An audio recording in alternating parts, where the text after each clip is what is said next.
रात का समय था और गांव के लोग मेले जाने की तैयारी कर रहे थे। पुराने जमाने में मेले का मतलब सिर्फ मनोरंजन नहीं था, बल्कि ये पूरे साल का सबसे बड़ा उत्सव होता था। लोग 10-15 दिन पहले से तैयारी करते थे, नए कपड़े सिलवाते थे और कभी-कभी 10-12 कोस पैदल चलकर मेले तक पहुंचते थे। कुछ लोग बैलगाड़ी से भी जाते थे, लेकिन ज्यादातर लोग पैदल ही सफर करते थे, क्योंकि उस जमाने में यही सबसे आम तरीका था। मेले की तैयारी पूरे गांव में उत्साह का माहौल बना देती थी। औरतें अपने बच्चों के लिए नए कपड़े तैयार करतीं, मिठाइयां बनातीं और घर में बने हुए सामान को बेचने के लिए पैक करती थीं। पुरुष अपने खेतों से फसल की कुछ मात्रा अलग रखते थे ताकि मेले में बेचकर कुछ पैसे कमा सकें। बच्चे तो महीनों पहले से मेले के दिन गिनने लगते थे। उस रात भी कुछ ऐसा ही था।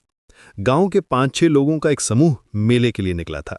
इस समूह में राम सिंह नाम का एक बुजुर्ग व्यक्ति था, जो गांव का सबसे अनुभवी और समझदार माना जाता था। उसके साथ उसके 2 बेटे थे, एक भतीजा था और 2 पड़ोसी भी थे। उन्हें लगभग 7-8 कोर्स का सफर तय करना था। रास्ते में वे गाना गा रहे थे, हंसी मजाक कर रहे थे और मेले में मिलने वाली चीजों की बातें कर रहे थे। लेकिन जैसे जैसे रात गहरी होती गई, कुछ अजीब सी बातें होने लगीं। पहले तो उन्होंने महसूस किया कि वे बार बार उसी तालाब के पास पहुंच रहे हैं जहां से वे शुरुआत में निकले थे। ये बात उन्हें समझ नहीं आ रही थी। वे सीधा रास्ता जा रहे थे, फिर भी वापस उसी जगह क्यों पहुंच रहे थे? ये 3-4 बार हुआ। हर बार जब वे उस तालाब को देखते तो एक दूसरे की तरफ हैरानी से देखते। समूह के बुजुर्ग व्यक्ति राम सिंह ने कहा कि शायद अंधेरे में वे गलत रास्ता पकड़ रहे हैं। उसने सुझाव दिया कि वे चांद की रोशनी का सहारा लेकर दिशा तय करें। फिर वे दोबारा निकले, इस बार और भी सावधानी से। राम सिंह ने अपने साथियों से कहा कि वे एक लाइन में चले और किसी को भी अलग ना हो।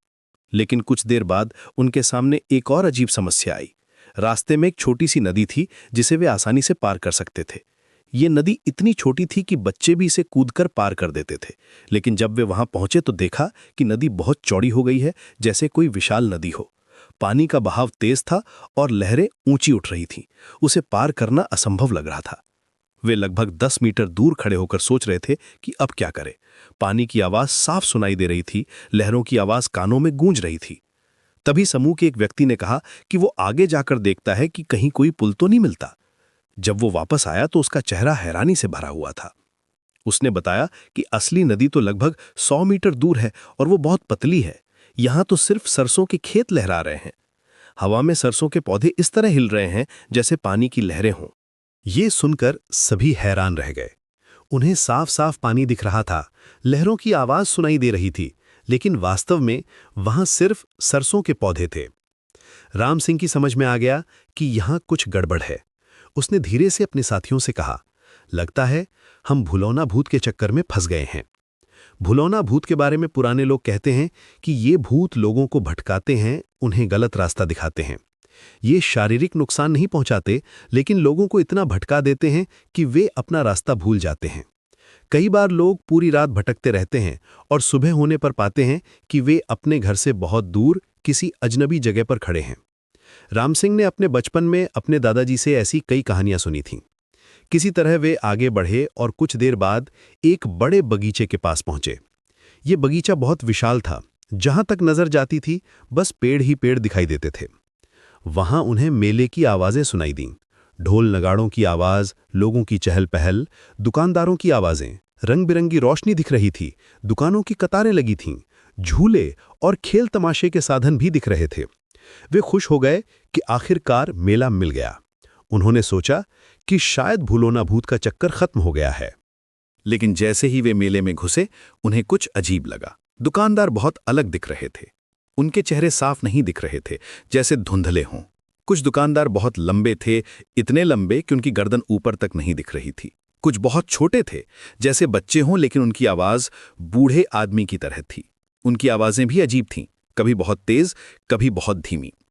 मेले में भीड़ तो थी, लेकिन कोई भी चेहरा पहचाना हुआ नहीं लग रहा था। आमतौर पर मेले में आसपास के गांव के लोग मिलते थे, लेकिन यहां सब अजनबी लग रहे थे।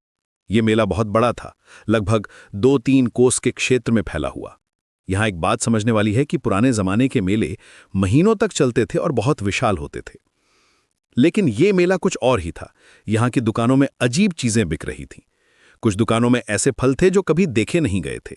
कुछ में ऐसे कपड़े थे जो अंधेरे में चमक रहे थे। मिठाई की दुकानों से अजीब सी गंध आ रही थी। राम सिंह को अब पूरी तरह समझ आ गया था कि वे किसी जाल में फंस गए हैं। उसने अपने 60 साल के अनुभव में ऐसी कई कहानियां सुनी थीं। उसने धीरे से अपने साथियों से कहा, हम लोग भूतों के चंगुल में फंस गए हैं। ये अपना मेला नहीं, ये भूतों का मेला है, और अगर हम लोग समझदारी से काम नहीं लेंगे तो हम लोगों की जान को खतरा हो सकता है। ये सुनकर सभी डर गए। उनके हाथ पांव कांपने लगे। तभी उन्होंने देखा कि दुकानदारों के चेहरे बदलने लगे हैं।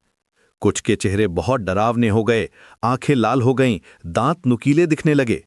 कुछ के हाथ बहुत लंबे हो गए, जैसे रबर के हों। पेड़ों की डालियां टूटने की आवाजें आने लगीं। हवा अचानक तेज हो गई और माहौल बहुत डरावना हो गया। भूत उनकी तरफ आने लगे। उनकी हंसी की आवाज कानों को फाड़ रही थी। राम सिंह ने तुरंत कहा, बिना पीछे देखे, बिना डरे कुएं की ओर आगे बढ़ो और वहां जो देवी का थान है वहां पहुंचकर देवी मां की गुहार करो। उसे याद था कि बगीचे के बीच में एक पुराना कुआं था और उसके पास देवी मां का एक छोटा सा मंदिर था। सभी लोग दौड़कर उस कुएं के पास पहुंचे जहां देवी मां का छोटा सा मंदिर था। ये मंदिर बहुत पुराना था, पत्थरों से बना हुआ। वहां एक छोटी सी मूर्ति थी और सामने एक दिया जल रहा था। वहां पहुंचकर वे सभी देवी मां के सामने गिर गए और जोर जोर से प्रार्थना करने लगे। वे कह रहे थे कि हे मां, हमें इन भूतों से बचाओ, हम आपकी शरण में हैं। हमारे घर में बच्चे हमारा इंतजार कर रहे हैं। जैसे ही वे प्रार्थना कर रहे थे, भूत उनके पास आने की कोशिश कर रहे थे, लेकिन देवी के थान के पास वे नहीं आ पा रहे थे। जैसे ही वे मंदिर के पास आते, वे पीछे हट जाते थे। ये जगह जैसे एक सुरक्षा कवच बन गई थी। भूत चीख चिल्ला रहे थे, गुस्से में पेड़ों को हिला रहे थे, लेकिन मंदिर के पास नहीं आ पा रहे थे। अचानक तेज हवा चलने लगी, बादल गरजने लगे, आसमान में बिजली चमकने लगी। फिर एक मीठी आवाज सुनाई दी, जैसे किसी मां की आवाज हो। आवाज कह रही थी, उठो, यहां पड़े पड़े क्या कर रहे हो? मेला तो उस बगीचे में लगा है। मैं भी उसी बगीचे में चली गई थी। तभी एक तेज रोशनी दिखाई दी। वो रोशनी सुनहरी थी और बहुत शांति देने वाली थी। वो रोशनी धीरे धीरे आगे बढ़ने लगी। फिर वही मीठी आवाज आई, अपना सामान समेटो और बिना देर किए इस रोशनी के पीछे पीछे निकल पड़ो। डरने की कोई बात नहीं है, मैं तुम्हारे साथ हूं। सभी लोग उस रोशनी के पीछे चलने लगे। रोशनी धीरे धीरे आगे बढ़ रही थी और वे उसके पीछे चल रहे थे। कुछ देर बाद वे असली मेले में पहुंच गए। यहां सब कुछ सामान्य था। पहचाने हुए चेहरे दिख रहे थे, दुकानदार भी जाने पहचाने लग रहे थे। मेले की आवाज भी सामान्य थी, कोई अजीब बात नहीं थी। जब उन्होंने अपना पूरा अनुभव मेले के आयोजकों को बताया तो सभी हैरान रह गए। राम सिंह ने सुझाव दिया, हमें भूतों से डरने की क्या जरूरत है? उस बगीचे में एक देवी मां का थान है, कुआं भी है। आप लोग उस देवी थान पर पूजा आदि का आयोजन करके मेला का आयोजन वहीं करें। मैं मां हम सब की रक्षा करेगी और भूतों को भी वहां से 9-2-11 आना पड़ेगा। मेले के आयोजकों को यह सुझाव बहुत अच्छा लगा। उन्होंने सोचा कि यह जगह मेले के लिए बहुत अच्छी है। बगीचा बड़ा है, जगह काफी है और देवी मां का आशीर्वाद भी मिलेगा। अगले साल से मेला उसी बगीचे में लगने लगा जहां देवी मां का थान था। वहां पहले देवी मां की पूजा होती, हवन होता, फिर मेला शुरू होता। इससे न सिर्फ मेला सुरक्षित रहता बल्कि देवी मां का आशीर्वाद भी मिलता रहता। ये कहानी हमें सिखाती है कि जब हम मुश्किल में होते हैं तो भगवान हमारी मदद जरूर करते हैं। भले ही ये कहानी काल्पनिक लगे, लेकिन इसके पीछे कोई ना कोई सच्ची घटना जरूर होती है। पुराने जमाने में ऐसी अनेक घटनाएं होती रहती थीं। लोग रात में सफर करते थे और कभी-कभी ऐसी अजीब चीजों का सामना करते थे। आज भी कई जगह ऐसे मेले लगते हैं जहां पहले देवी देवता की पूजा होती है, फिर व्यापार और मनोरंजन होता है। ये परंपरा हमारी संस्कृति का हिस्सा है और ये दिखाती है कि हमारे पूर्वज कितने समझदार थे। वे जानते थे कि आध्यात्मिक शक्ति हमेशा बुराई पर विजय पाती है।